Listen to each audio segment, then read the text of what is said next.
Perkenalkan, nama saya Militia Sagala NIM 1903050448 dari Ilmu dan Teknologi Pangan 2019 Universitas Sumatera Utara.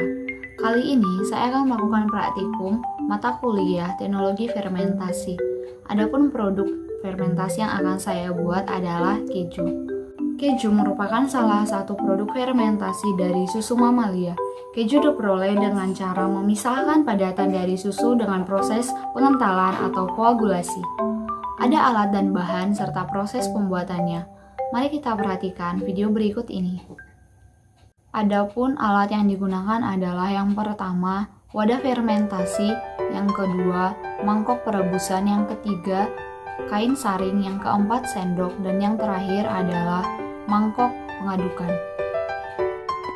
Bahan yang digunakan yang pertama adalah susu, yang kedua adalah cuka, dan yang terakhir adalah garam. Adapun proses pembuatan keju yang pertama adalah dipisahkan 5 sendok cuka ke dalam wadah. Kemudian dimasukkan susu ke dalam wadah perebusan. Selanjutnya dilakukan pemanasan terhadap susu dengan api sedang sambil mengaduk-aduk susu agar tidak lengket. Setelah 5-7 menit, maka dimasukkan cuka yang telah dipisahkan ke dalam susu yang telah dipanaskan.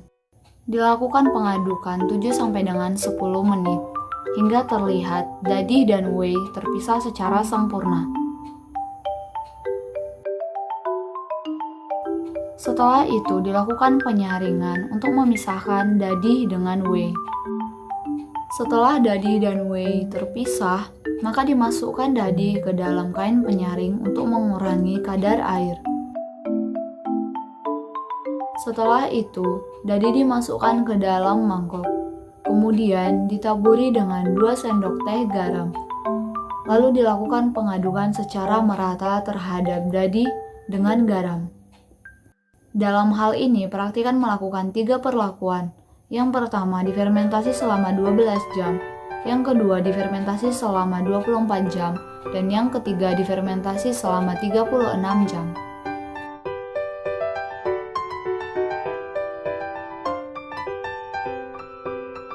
Kemudian, masing-masing wadah yang telah diisi dengan dadi dimasukkan ke dalam lemari pendingin untuk dilakukan fermentasi.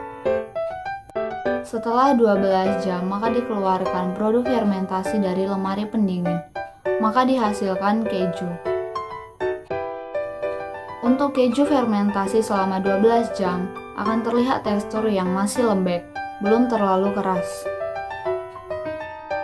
Setelah 24 jam, maka dikeluarkan produk kedua dari lemari pendingin.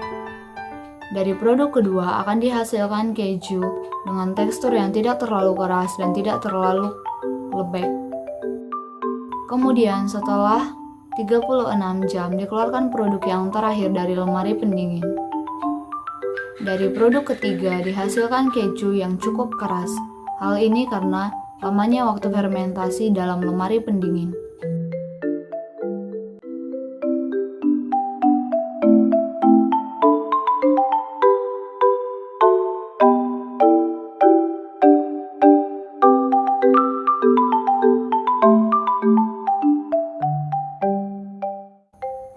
Dari praktikum kali ini, maka dapat disimpulkan bahwa fermentasi keju yang baik adalah 24 jam. Hal ini karena akan diperoleh keju dengan tekstur yang tidak terlalu keras dan tidak terlalu lembek. Sekianlah praktikum kali ini, selamat mencoba.